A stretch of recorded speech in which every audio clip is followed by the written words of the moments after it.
Welcome to the Exhale Podcast, a Black woman's guide to a better you. I'm your host, Karen Vaughn. And what better way to celebrate Women's History Month than tapping into the power we carry every single day? Today's episode, Your Body Speaks Before You Do, is all about presence. Because sometimes what we don't say speaks the loudest. Today, we're talking about one of the most powerful tools we have, nonverbal communication. That's right. Ladies, the way you carry yourself, how you enter into any room, and even the energy you give off can speak louder than any word. So who better than to guide us than the amazing Linda L.C. Clemons? Yeah, she is back in the Radio 1 studios. Linda is a world-renowned expert on nonverbal communication, and she will get you together with the quickness. She's here to show us how to make our presence as bold and beautiful as our voices. Welcome back, Linda. So happy to have you here, sis. Thank you, my sister, and thank you for empowering women everywhere. That's what you do, and you're good at it. And you are right. Our body language is so important because it's our first language. It's the language that we communicated with sounds and gestures before we're able to say a word. So you are right, it is important. It's important in your career, it's important in your social life, your personal life, your home life. It is important. And as a matter of fact, if you can level up your nonverbal communication skills, you can level up having the advantage in any situation. Yeah. So I can't wait for you just to read us all. Yeah, get us together, because many times we just don't know what our nonverbal communication is telling others, and we may not mean it in that sense, but we may mean it and not know that it's written all over our face, as the Rude Boys would say, right? So when we think about how we're perceived, how does nonverbal communication shape the way people perceive us in personal and professional spaces? That's a great question. So keep in mind, when you walk in the room, before you say anything, they see you first. And how often, be it at the office or at home, you've been in a situation where someone has said to you, "Are you okay? Is everything fine?" And you say, "Yeah, sure, I'm great. And the reason why they're asking you that, because of your nonverbal communication. So whatever you think about, if you think it's gonna be a bad day, you're gonna react that way. If you think the moment that I walk in the office, if XYZ says one word to me, I'm gonna click. The moment that you think that, the brain, the amygdala, that's that part of the brain that says, okay, we're about to go into battle. And that's the fear, fight, flight mechanism. So the moment that you think about it, you be about it. So it's so important. Now, how do we become intentional? I think it was Stephen Covey that said, begin with the end in mind. So I'm sitting in this wonderful studio having this conversation to begin to empower women so they could be better in themselves. And I'm thinking, how do I want this to end? What is the goal? I want them to all walk away to hear a strategy that they can go out and take their lives to the next level. So with that, then I'm excited about it. I'm excited about being here with you. But think about when you're in that situation that you dread going to that meeting, you dread going to that party or the meeting the husband's boss, you dread that, then all of a sudden everything's gonna be congruent. And there's a saying that goes, fake it till you make it. That saying was coined by Mary Kay Ash. And here's my saying, the fake will fade, honey, because the real you will begin to emerge. So the moment that you think about it, it comes about in your facial expressions and your nonverbal. So begin with the end in mind. How do I want Karen to feel? How do I want Kevin to feel? How do I want David to feel when they leave my presence? When you begin to think that way, then all of a sudden you'll show up that way. Yeah, just positive thinking. Yes. Yeah, because positively, you'll start exuding that with your body. The energy, the vibration. Yes. I love that. Can you share a moment with us when nonverbal communication made or broke interaction for someone or even yourself? Okay, I gotta tell you. So I'm without mentioning names. I'll change the names to protect the innocent and the guilty. Okay, let's call this individual Debbie. All right. So Debbie was in a relationship. You know, they were almost engaged. You know, there was talk about marriage, but every Tuesday, her boyfriend would always come home late, and he's coming home from the bowling alley. And it was so interesting that he says he was coming home from the bowling alley late on Tuesday. So I was at her house one day for dinner. She invited me over. See, quite often I get invited as the human lie detector, and I don't want to do that, but that's what happens, right? So he comes home late again, bowling, and you know, we're asking the questions. How was the game? Oh man, we did this. And so I asked this particular question. It's amazing that you got out of there because there was a big accident in front of the bowling alley. Now, he wasn't there. So can you imagine when I gave that information, what do you think his facial expressions look like? A deer in headlights. A deer in headlights. He froze. So when we are caught in the act, when we are accused of something, when we are discovered, the body will freeze because you're going into the moment of being still, because those things that move get caught. Primitive, they get caught. You know, the lion that moves gets caught. The gazelle that moves gets caught. So you're still. So he was still because he was afraid. And needless to say, they didn't stay together. But revealing those things and just asking those questions. So people ask me all the time, and I had a video that went viral. Can you tell if someone is lying? I can tell if there is stress. And we're going to hopefully be able to talk about what are some of the signs of stress. And when a person is in distress, it begins to send those signals. There are things that people do when they're being deceptive, Karen, that, you know, because they want you to believe them. So by the way, ladies, there are signals that are going out all the time, but we have a tendency to override them.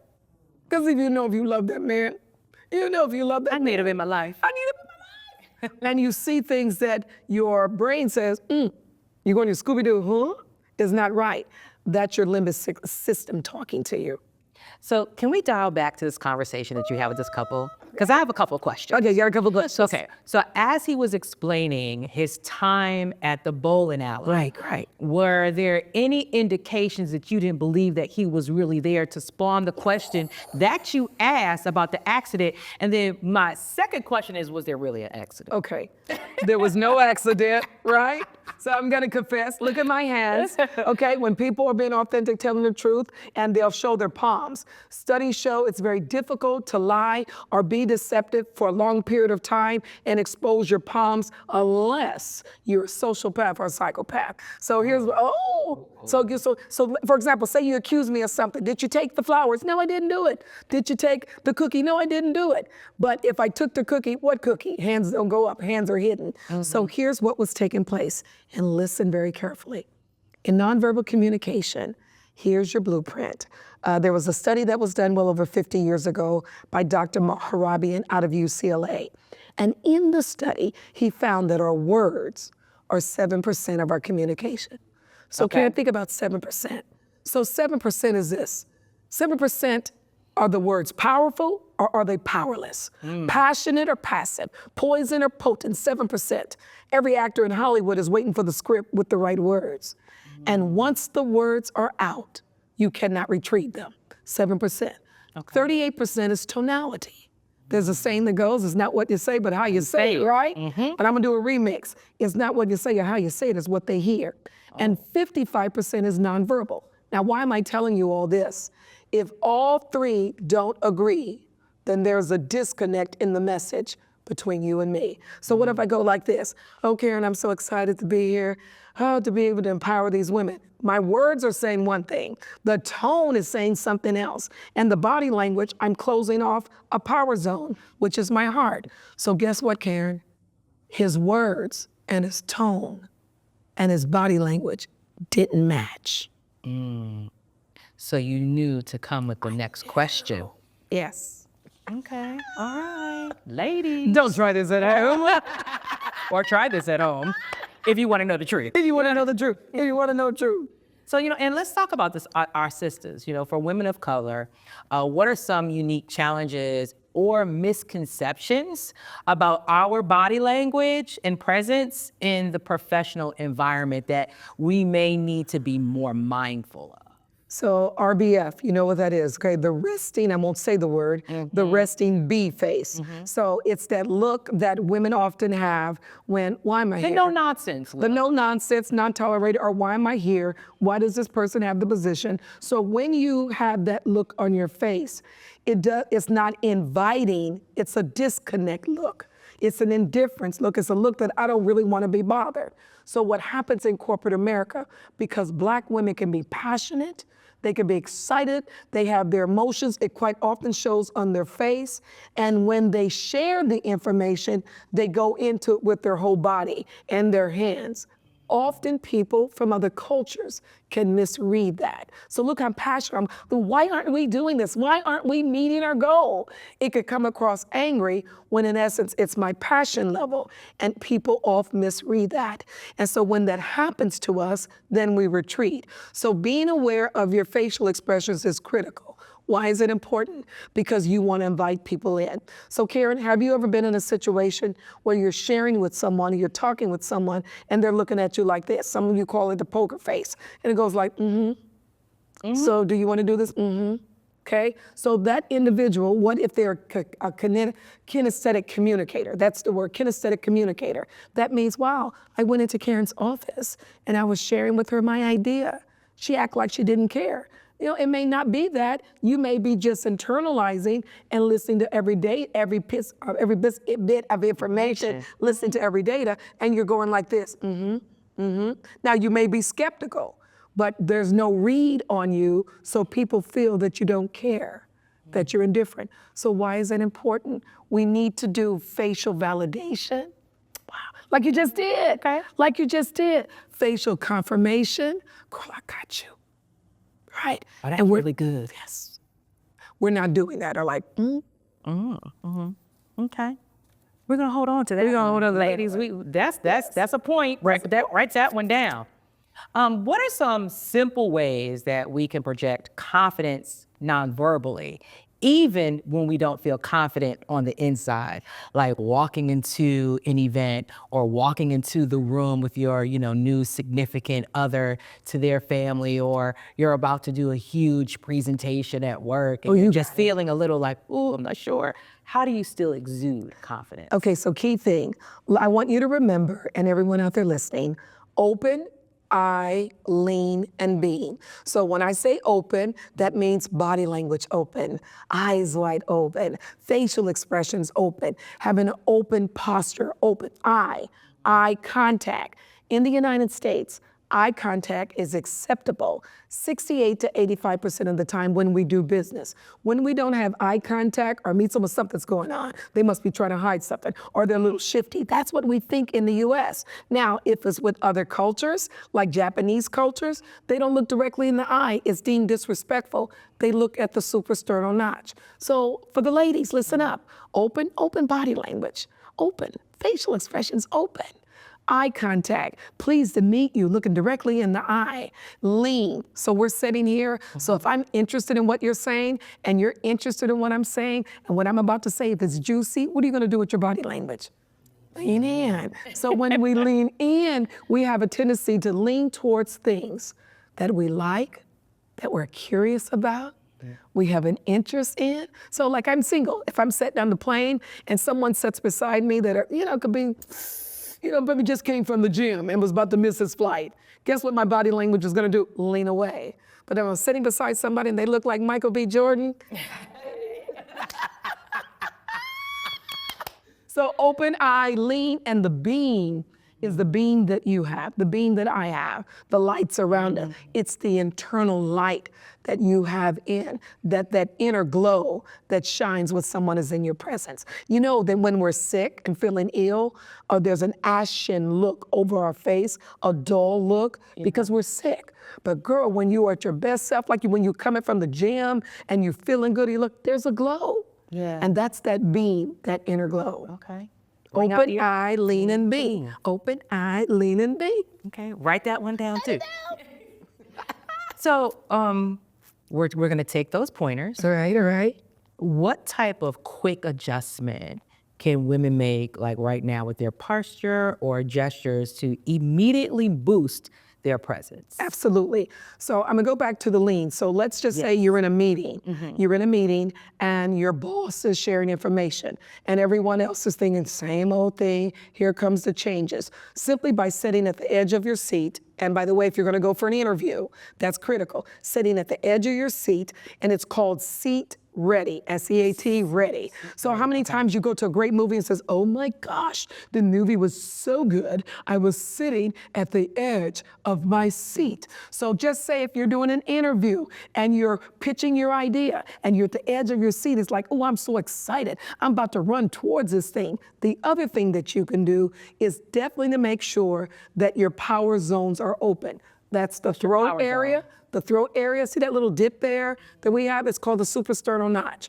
Lots of times women have a tendency to stroke that when they're feeling less confident and they're nervous. And anytime you do any kind of touching, those are pacifying gestures. So make sure you don't like, oh my gosh, start twiddling your hair. Don't do that. Be in your superwoman self. So your power zone is open. The heart is another power zone.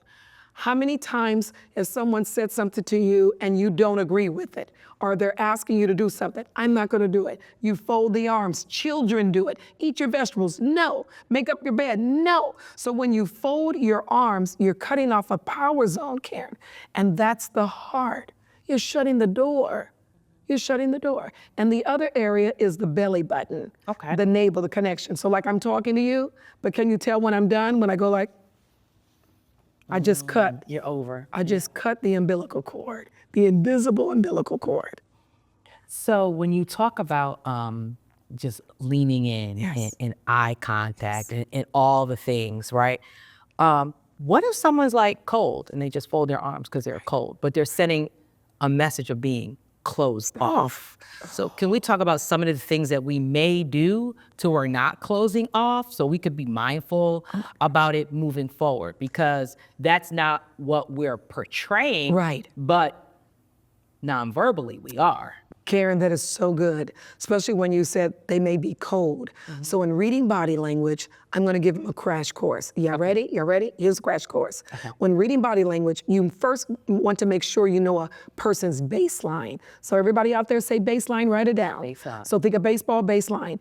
Baseline is who they are under normal circumstance. So if your arms are folded and I don't know it, and you say, Linda, don't take it personal, that's just Sarah. Oh, because you know Sarah's baseline. I don't know Sarah folds her arms all the time, or that Sarah's always cold. So know a person's baseline, who they are, so when they're off base, you know.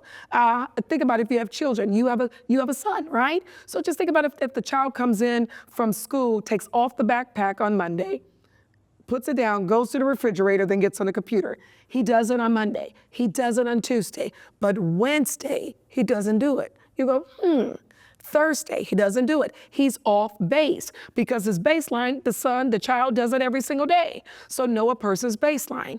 The second thing is very, very critical, what you just said. Well, the person's code is reading body language in clusters. What does that mean? More than one movement. So like you said, my arms are folded.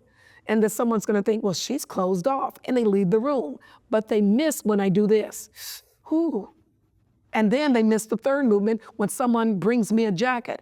Oh my gosh, I just got judged on my first movement because my arms were folded and they didn't know I was cold because they missed the other movements. So be careful of judging the first movement. Yes, folded arms means closed off to the receiver. So in other words, I'm the one that's receiving that message. That's what the perception is to me, but it may not be the story. So in order to unpack that, I gotta watch for clusters. And the other one is congruency, making sure the words, the tone, and the nonverbal agree. So my arms are folded. If I'm cold here, then I'm probably gonna start doing this. Then I may bring my body language in, like, ooh, it's cold. I may sit on my hands. So we're missing those congruency. And I may say, and one more is context. If it's 90 degrees outside and they sitting there like this, they may not be cold. There's something else going on. So now that we dove into that, I'm just thinking, first date. meeting someone for the first time, first impressions truly matter. So what are some of the body language tips to show you that someone is interested in you? Oh, Karen, I love this. I used to do a course called Chocolate After Midnight. And Chocolate After Midnight was like 21 moves that you can do to have the person of your desire totally into you. So let's just say you're on a blind date and the date says, I'll be wearing this when they come in the door. So you've been talking to each other, chatting up with each other, and they walk in the door. So I want everyone to watch my eyebrows, okay? So if the individual comes in the door, what happens if I do like this?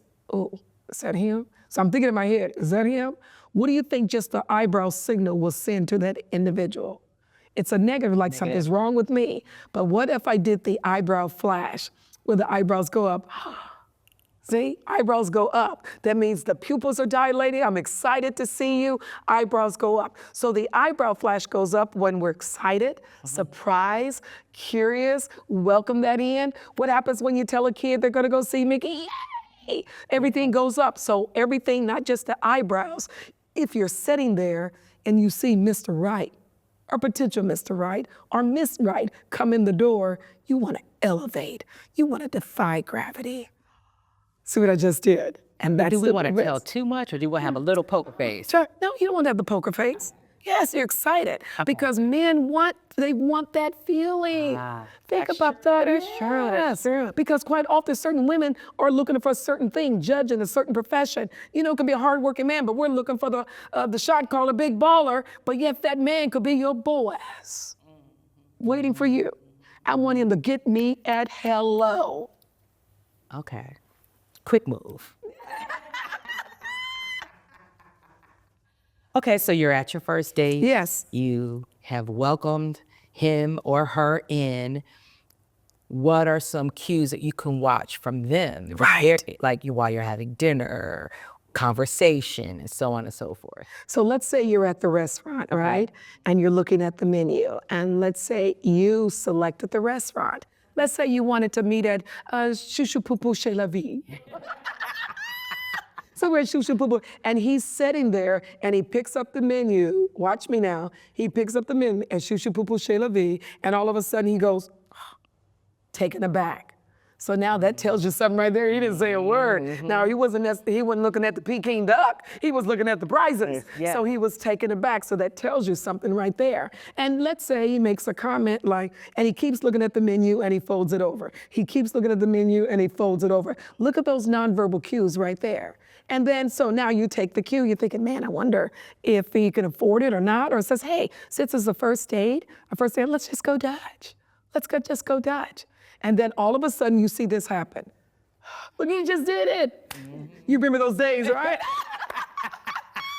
Say good thing you got a good one, girl. You remember those days. So he did it unconsciously. Like, what a relief. Right. Without saying, didn't even come out, but the shoulders.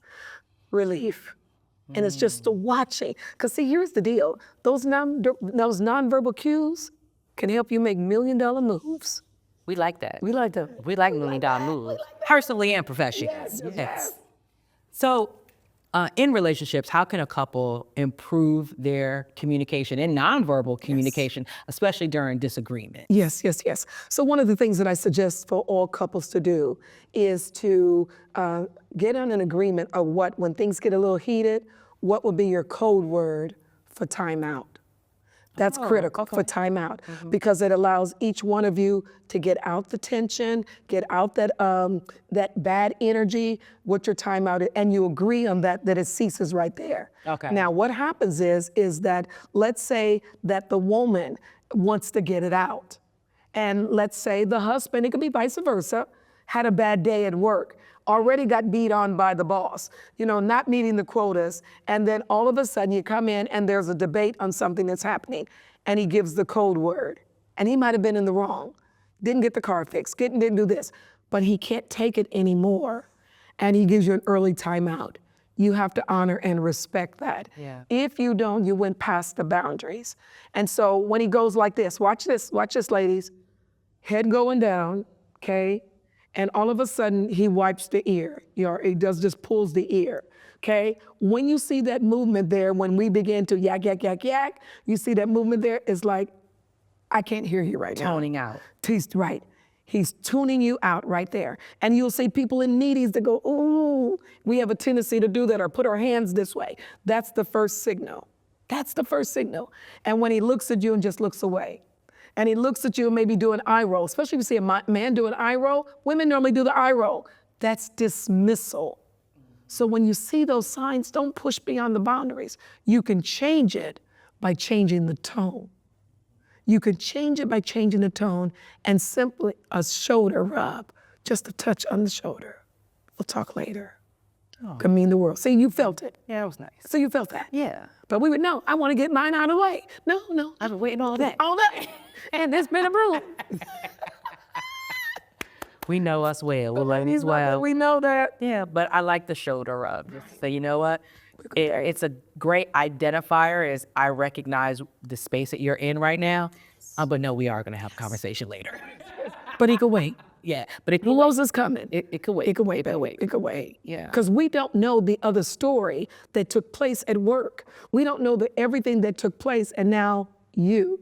And we don't want to be associated with those bad feelings. And by the way, there was a study that was done on divorces by top psychologists that Gottman, and the top psychologist, that he can tell that the couples that would end up in divorce 98% of the time when there was contempt in their facial expression. And that contempt sign looks like where that little lip curls up at the end, not a snarl, but it's that contempt with someone you just can't stand them anymore. Those couples ended up in divorce. Wow. So let's talk about habits. Yeah. Like there's some that we may want to break that we do that are nonverbal, right? Sending the wrong message in our relationship. So how can we correct that? Yes. So check this out. Let's say the verbal says, look, I just want you to explain to me why that happened, and you're done. You are done. And you know what you do when you're done. We do a couple things. Talk to the hand, okay? Or we do dismissal. Done. Can you imagine? Or we do the gun point. Look at all these movements. This, pushing back. This, dismissal. It's just like if you have an office and you're the boss, you're the leader, you're a super boss, and one of your employees comes in, it's the end of the month, the boss just chewed you out, and your employee says, can I talk to you for a minute? You're on the phone, you go like this, yes, come on in. Take away the sound. This is come on in. This is come on in. This is come on in, not this. Yeah. And the brows down. So we are doing all of these things because we're feeling it. So to be mindful of it, you've got to ask yourself, okay, here's this situation, this chaotic situation. How do I want to approach it? How do I want to approach it? Do I want to approach it as the observer? That means I definitely got to keep my mouth shut and I got to take in all the intel. Do I want to approach this situation as the student? Because before I start reacting, there may be something here I can learn. So the student's gonna be like checking everything out. Or as the teacher, the one that can add value. So one of the things you wanna be able to do is to ask yourself before I go off the handle, how do I physically wanna approach it? Do I wanna lock and load with my spouse, my partner? So can you imagine? And by the way, some of my girlfriends used to say all the time when they would go out to the club, they would say, nobody wants to dance. None of the guys would ask us to dance. And I said to them, oh, I can go to the club with you. And I'll have a guy asking me to dance in less than 10 seconds. So this is how they were sitting, Karen, in the club. They were sitting like this in the club. What man, what person is gonna walk over and ask you to dance when the heart is closed off, the legs are crossed, which is another power zone. So what your body is saying is, I'm not coming out and you're not coming in. So you closed off the heart, you closed off the reproductive area, you closed the door. So who wants to be rejected? So I'm I'm sitting at the edge of the seat. You know how to chair dance, right? When your song comes on, what do? Hey. But am I doing it like this? Hey. No, the door, come on. And then, look, I become a fishing rod. Come on in, babe. Come on in. Come on in. Reel it here. Reel it there. Come on in. And 3 or 4 guys come over. You want to dance? Want to dance. Because the doors were open. Okay.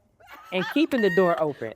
Friendly, hearts open. And it's okay. And that's even, you know, with your girlfriends, as you're having those conversations when you are in the beauty shop or you're at brunch together, you know, the times you may have that one friend that's not saying anything and very closed off, and just pulling her into the conversation as well. And think about this. Let's go back to girl talk. Okay. How many times have we been out and someone in the group invited someone That no one knows. or that you couldn't stand, Oh, okay. or had a grudge, you had a grudge against, and then of all the seats to sit, she sits beside you. Studies have shown we don't touch people that we do not like. So unconsciously, I'll say in that meeting, says, Karen, what's, you know, I noticed there was a little tension going on. What was going on when you and Sherry? And automatically you go into protective mode. We will not touch people we don't like. Okay. Just think about the presidential thing not too long ago when President Bush went right past the president-elect. Didn't even want to touch him. Didn't even want to shake their hand. No communication. Gave the fist bump, you know, the chest bump to President Obama. Didn't even look. Right. Look at the former vice president's wife. Did not. That look on the face, did not. Not even. So not even. So this is what we emit out, and people feel it. Just the same way you walk in the room, you can walk in the room and everybody freeze. What? You go, what? They ain't said a word. Y'all were talking about me, right? Y'all were talking about me. And people look away if they were guilty. If they were guilty. These are all great moments. You share it. I love that you always give it, because now we know how to empower ourselves when it comes to nonverbal communication. So we've talked relationship, we've talked friendships, just how to move be more confident. Let's talk about negotiation. When we are negotiating a raise with our boss, or negotiating an idea, or bringing a thought forward, right? How can we read the cues if they're into it, if they're not into it, and how should we present ourselves? Oh, I love it. So first of all, let's get to know who our boss is. Okay. So let's just say that your boss is an auditory dominated communicator. So, but let's say you're a visual communicator. So you go in and you're going to plead your case as to why you want that raise and promotion. And one of the things you're doing verbally is you're giving your slide deck. Here's what I did in the report. But you never realize that he is an auditory, or her auditory dominated communicator. You're showing them a visual deck. They're looking at it, putting it to the side, and says, tell me what you got.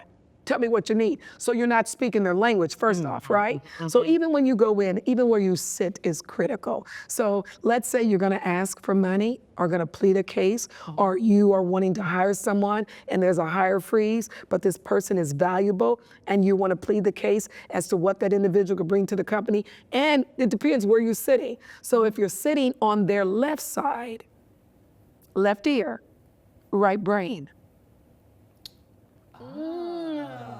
Say that again. Right. Think about that. Okay. So if I want to plead a case that's emotional, and I want to touch my bosses hard, and just look, this person's been with us so long, and this is what the value that they bring to the company, and here's what will be the loss, and you want them to feel that. You're sitting on the left side where the left ear is, right? Talking to the left ear, because logical, left brain. So once it goes to the left ear, activates right brain, and that's the emotional side. If you want to ask for the raise, you sit on the other side, you know? So it goes to the left brain. Here are the reasons why. Here's what's taken place. This is what I bring. This is how much the deal that I signed last year was a $2.1 billion deal. I brought this to the table. So all the logic, just even knowing where to sit. If it's a white male, and also a strong alpha male, you do not sit face on, because it becomes confrontational. They go to the primitive mode. It's off to the side, but face looking forward, heart, everything that way, but in an angle. Okay.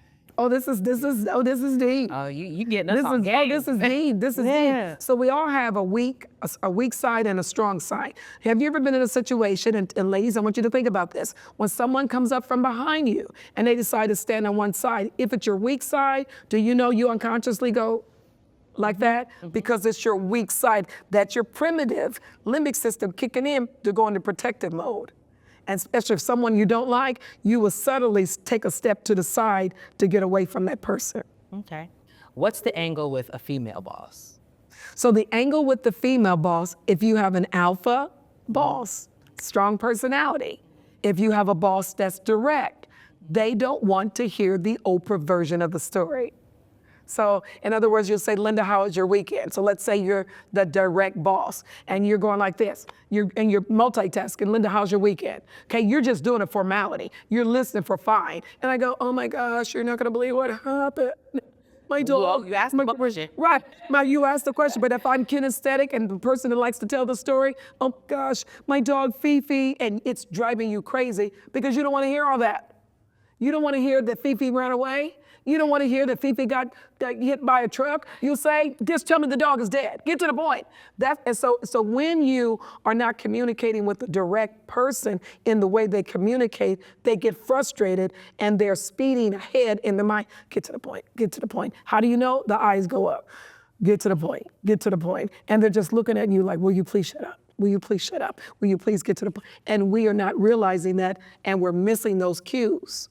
Because guess what you're not getting? Facial validation. Facial validation. So they just keep going. Right. Looking for it. Okay. Yeah, and they're just like, okay, when is this going? And here's the other signs that we miss with the boss, okay? Female and male. Okay, and what else you got? Oh, because time is ticking. Right. They'll look, what else you got? And hoping that you would take the hint. But the talkative person ain't seeing that. The visual does, oh, okay, I'm sorry. The visual person, visually dominated, will see your paintings on the wall. Oh, your trophy, your beautiful flowers.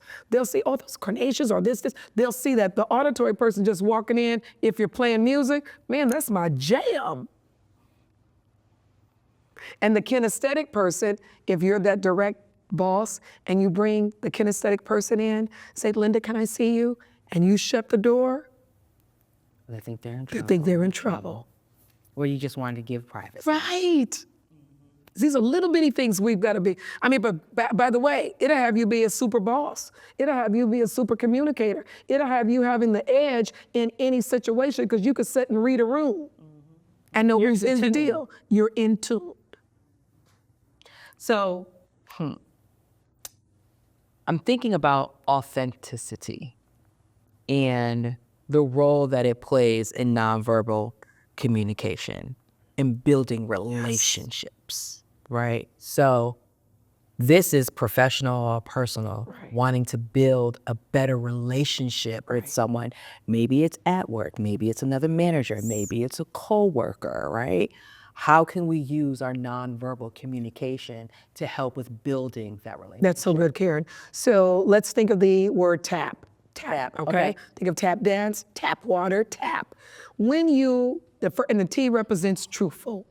When you're your truthful self, when you're truthful, I think what Shakespeare said, to thine own self, be true. When you're true to yourself. So many people, particularly young adults, are dealing with imposter syndrome at work. Like, I'm trying to be who they want me to be, but I'm not who I am, and the fake will fade. So when you're truthful self, you will show up authentic. It's who I am. Hey, what's up? It's who I am.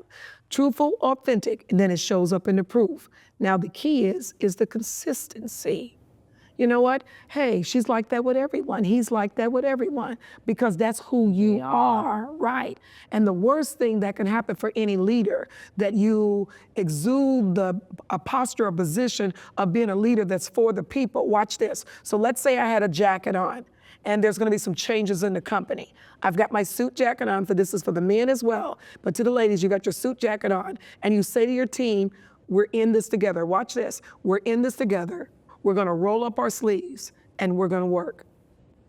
You're not gonna believe it because first of all, the jacket is still shut, the arms are folded, who's the we? But what if I did this as I'm talking? You guys, take off my jacket, put it on the chair, we're in this together.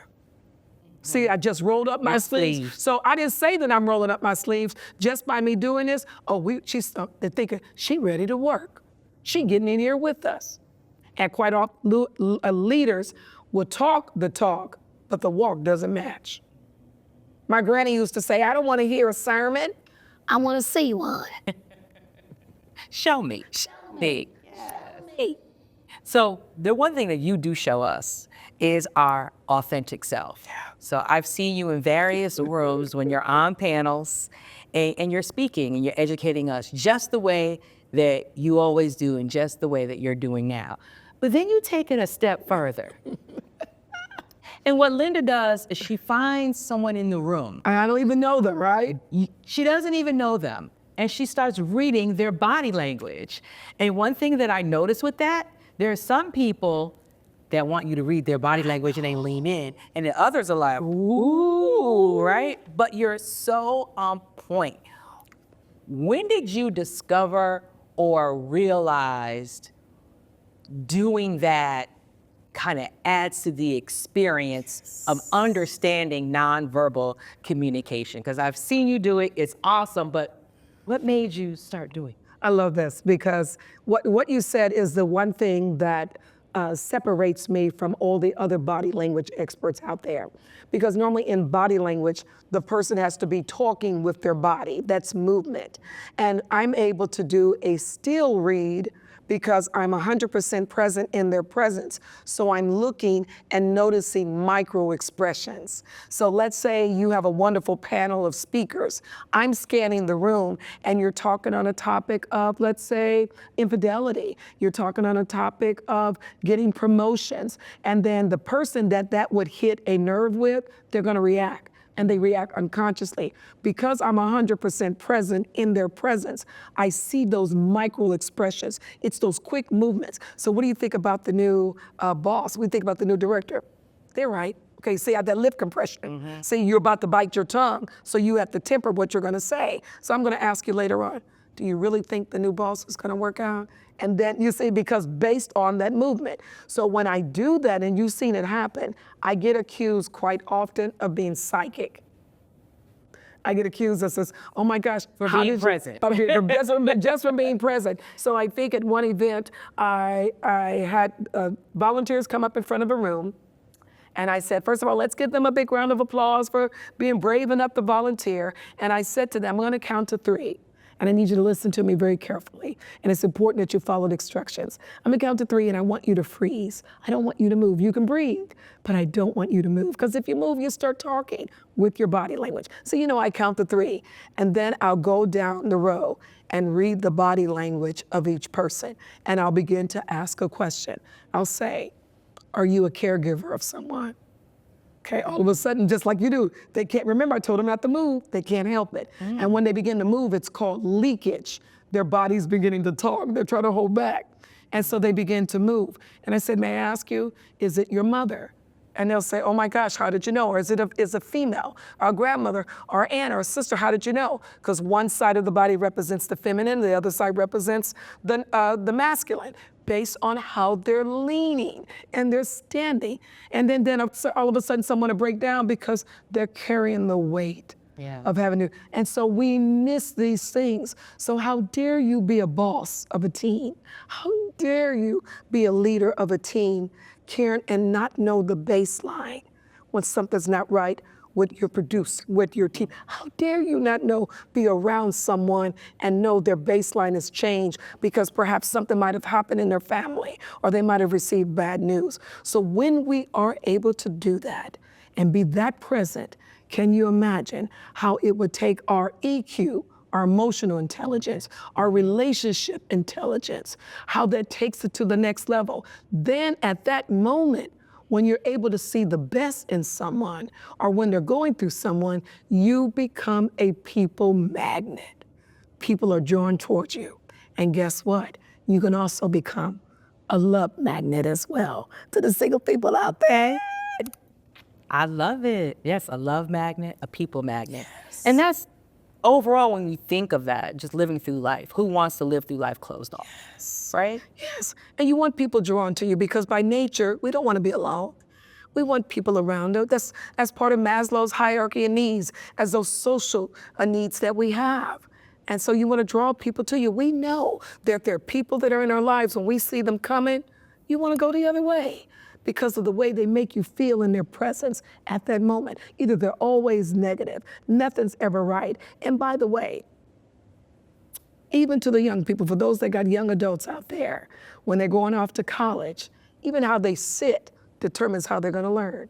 Studies have shown that those students that were leaning in, getting everything the professor was saying, were more apt to have better grades than those that were sitting like, oh gosh, this class is over. Even how they sit. That's why your parents sit up straight. I don't sit up straight. I don't sit up straight. We definitely want to have up. Yeah, yes. Look, side content. Make eye contact. Yeah. Now, so what's next for you, Linda? You know, there's some good things that are happening in my life. And of course, I want your audience a part of that. Working on some special events to be able to equip and empower and encourage women to be in their super power self and teach them it's okay to take off the cape sometimes. It's okay to put the cape in the closet and to help them be better communicators. So I'm working on some workshops and programs and all kinds of fun stuff. I look forward to it. The one thing that I loved about going to your networking events is there's an exercise that you have us do to where you walk up to somebody you don't know. What do you do and how can I help you? How can I help you? Oh, that's so powerful. What do you do and how can I help you? And that's so key, Karen. What can I do to add value to someone's life? So if you get up every morning in that state of gratitude that I'm alive, I'm blessed, I'm healthy, so what can I do to add value to another human being's life? You'll walk out the door differently. And we do. We do, and we do. Yes. And we do. Yes. So as we wrap, can you share one actionable item that our listeners can start using today to align their presence with their goals for 2025? So here's what I want you all to do is I want you to say to yourself that here's my one main goal. Keep the first, Stephen Covey said, keep the main thing, which is the main thing. So let's identify your one main goal. First things first, second things never, right? Yeah. Because they become the first thing. So you said, okay, I want to get this promotion. I want to be looked at as confident and powerful. And I want you begin to create a vision board. Create a vision board of what your future self looks like, designed by your present self. So you're going to create that. So what is she wearing? How does she carry herself? Who are the people she's associating with? And the key thing, what are the movements does this power woman do? So when she walks in the room, does she pause? When she walks in the room, does she scan the room and acknowledge everyone? Is her head tilted too far back where she's looking down? What does she look like? Every actor and every actress that has won the Oscar, they just didn't win it off the words. They just didn't win it off the tone. It was the body language that brought us in. So I want you to create on that vision board, how does this person walk? How do they move? How do they sit? How do they engage with others? How do they draw and create that and walk into that vision? That's your assignment. All right. We are ready to sit center stage. We are with our power stance and our power walk. Yes. Yeah. So thank you, Yes. Linda. This has been amazing, always chatting with you. And your spirit speaks to us in ways that motivate us, empower us, and help us manifest our goals and our dreams. So ladies, take this one with you to hit the rewind button a couple times because there are a lot of gems that were dropped today in our episode of Exhale. So thank you again for being here. Where can we find you online? Thank you, Queen. Look for me, my name, lindaclemons.com, Clemons, and follow me on Instagram. My niece says, Auntie, tell them to follow you at Linda Clemons. Excellent, excellent. Thank you all so much for watching and listening. And just remember to tell a friend to go ahead and hit the subscribe button, to download our podcast wherever you listen to your favorite podcasts, because this is truly a labor of love for all of us, for you